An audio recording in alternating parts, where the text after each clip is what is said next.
For the last year and a half, me and my son, who turns 10 this year, have been doing a New Who marathon. That's every episode of the show since the 2005 revival.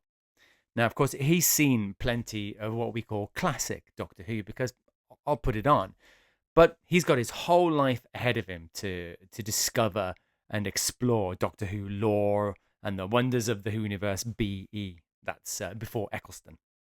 So we're now up to date when it comes to Doctors 9 through 15. And in case you're wondering, his favourite episode is Lux, because he's 9. Which is fine with me, especially because it's actually pushed him to read his very first Target novelization. By choice. And if you know my son's attachment to his Switch, you'll know this is no small thing. So props to Lux. Anyway, with no new available episodes until Christmas, when, with any luck, RTD will redeem himself for some of the clunkiest narrative choices he's ever made and go out on the high note he deserves, me and the boy were rooting around for something to fill the void. Of course, I was more than ready to delve into some of that classic cachet I mentioned, but then I was listening to an episode of one of my favourite Doctor Who podcasts, Hamster with a Blunt Penknife. Shout out to Joe Ford and the rest of the Ham fam, where they were beginning a series of audio commentaries about the Sarah Jane adventures, and bing, that was that. I honestly don't know why it hadn't occurred to me before, but of course, the Sarah Jane adventures is the perfect choice to satisfy that need for Doctor Who material with both a recognisably modern feel and the kind of pacing that can maintain the attention of a 21st century human child. And as I'd only ever seen those episodes once before all the way through, and remembered enjoying them, the time was obviously right to dive into the exciting world of Miss Smith again. And yesterday, we finished Season 1. And my son, well, he absolutely loved it. And honestly, so did I. One of the pleasures of the last 18 months has been engaging with Doctor Who once again through a child's eyes. As adults, it's easy to become jaded and too focused on production values and narrative logic, and to forget that Doctor Who is a family show, not a show just for grown-ups. And in fact, only really exists because those of us who loved watching it when we were kids insisted on bringing it into adulthood with us. And in the case of people like RTD, Moffat, Chibnall, Mark Gatiss and all the rest, by actually making it. So, watching my son jump up and down and squeal with excitement at the Slitheen, or at every Dalek or Cyberman episode, has been at once revelatory, cathartic, intriguing, and more importantly than any of that, just the best fun. And this has continued utterly with the Sarah Jane adventures, for which, of course, my son is absolutely the perfect age. Like all the very best creations of children's BBC, the Sarah Jane Adventures fuses excellent storytelling with excellent production values to make something that excites both the imagination and the intellect, never talking down to its young audience. Between all the thrills and providing plenty of substance both for them and the hefty cohort of adults that the show's makers know only too well will also be watching. So, what exactly is the Sarah Jane Adventures? What's it about? Well, back in the day, the eponymous investigative journalist Sarah Jane travelled with the fourth incarnation of the Doctor. You know the guy. Teeth, curls, scarf, voice. Played to perfection by the incomparable Elizabeth Sladen, Sarah Jane Smith made such a lasting impression with fans of the show that when it came back in 2005, she became the very first classic companion to return to Doctor Who in the episode School Reunion, during New Who's sophomore series alongside David Tennant's 10th Doctor. In fact, before that, she was the companion chosen to front Doctor Who's only other attempt at an official spin-off before the main show's triumphant 21st century return, the utterly wonderful K9 and Company. Seriously, do yourselves a favour and watch it. Superb fun, and possibly the best opening credits sequence in television history. Anyway, once again, she made such an impression that Russell T Davies decided that she would be the perfect character to lead a brand new spin-off aimed at a younger audience. And to me, this is one of the greatest decisions RTD made as showrunner of Doctor Who.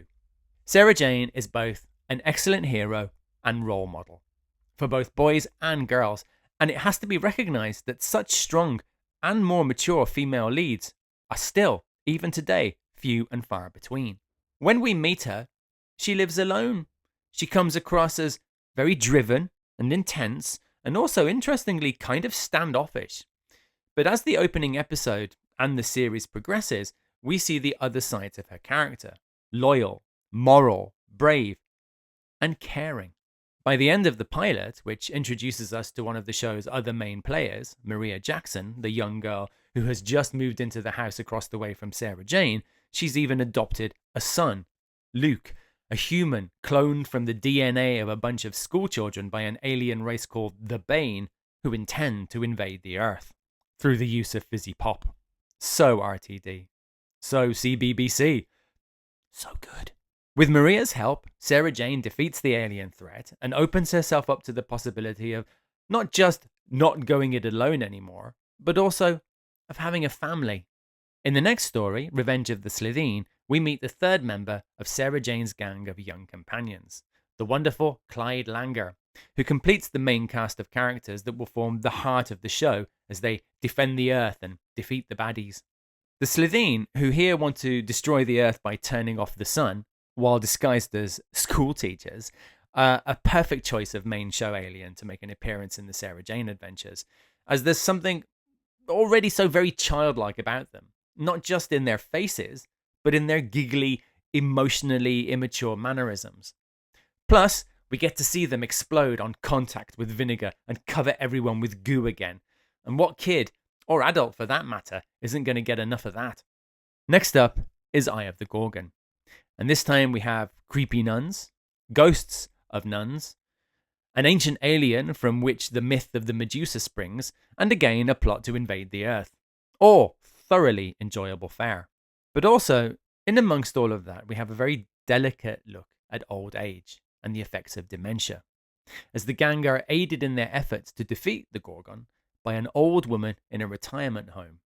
A woman who's had her own adventures and experiences with aliens in the past, but who now, in the present, has trouble remembering much of that past as her condition worsens. It's actually pretty heavy stuff to present to a young audience, and to the show's credit, the writers don't give a pat happy ending that sees the old woman magically cured by alien tech. Now, in the following outing, Warriors of Kudlak, we're presented with a treatise on the horrors of war and conscription, as Luke and Clyde are spirited away from a laser tag room, which is acting as a recruitment ground for an alien species, to wage a far-off war, a war which, it turns out, may not need to be fought at all. In the next story, Whatever Happened to Sarah Jane, the Nippers are given a lesson in existential philosophy, when, with the help of a mysterious creature called the Trickster, Sarah Jane is removed from existence, after an old school friend makes a deal with the Trickster to change places with Sarah Jane so that during a childhood accident, it's Sarah that dies instead of her. So everyone forgets about Sarah Jane, except for Maria, who increasingly looks loopy as she tries to convince everyone around her that Sarah did exist. But of course, no Sarah means no Luke, no friendship with Clyde, so she's on her own. It's a crazy, deep, metaphysical adventure, and I don't want to give away the ending, so instead I urge you to go and seek it out for yourselves. The season closes out with The Lost Boy, when a couple appear on TV begging for the return of their son, Ashley, who looks exactly like Luke. Of course, it's no surprise that they aren't really his parents, as quickly becomes clear anyway, and a plot to destroy the Earth once again comes to light that reveals the return of an alien monster from an earlier story, and a betrayal by another character that takes us all by surprise. Suffice to say that Luke will end up reunited with Sarah Jane, and our happy gang can look forward to further adventures in a brand new series of stories the following year. So I've been brief covering these stories, really just giving you a high-level overview. If you want like a much more in-depth review, again, I'd point you to the Hamster with a Blunt Pen Knife podcast, which got me thinking about this show in the first place. Really, I just wanted to give my opinion of the first series as a whole, And honestly, that's a very positive one. The Sarah Jane Adventures is engaging, incredibly well paced, well written, and well directed. It's intelligent, and if you'll let me repeat myself, does what all the best children's TV should do, which is present adult themes within a fun, thrilling, overarching adventure narrative while never talking down to its audience. The settings for each story are varied, giving the show a really distinct, eclectic feel, much like the show that spawned it, with its newer destination of the week format. In fact, the Sarah Jane Adventures is just as much fun to watch as Doctor Who itself. It commits to what it is. It embraces its remit to educate and to entertain, and it has a lot of fun while doing so. The stories are great, the stakes feel real, and the characters and performances are superb. There is proper chemistry between the cast, and it absolutely shines through. You really feel like you're seeing a family. And family is what it's all about. The real world setting, those complex family relationships, they ground the show. Just like how the Tylers, the Joneses, and the Nobles both literally and figuratively brought Doctor Who to Earth for the audience. So too does Clyde's difficult relationship with his father, Maria navigating her parents' divorce, the way her mum just drops round whenever she feels like it, as if nothing has changed, when everything has.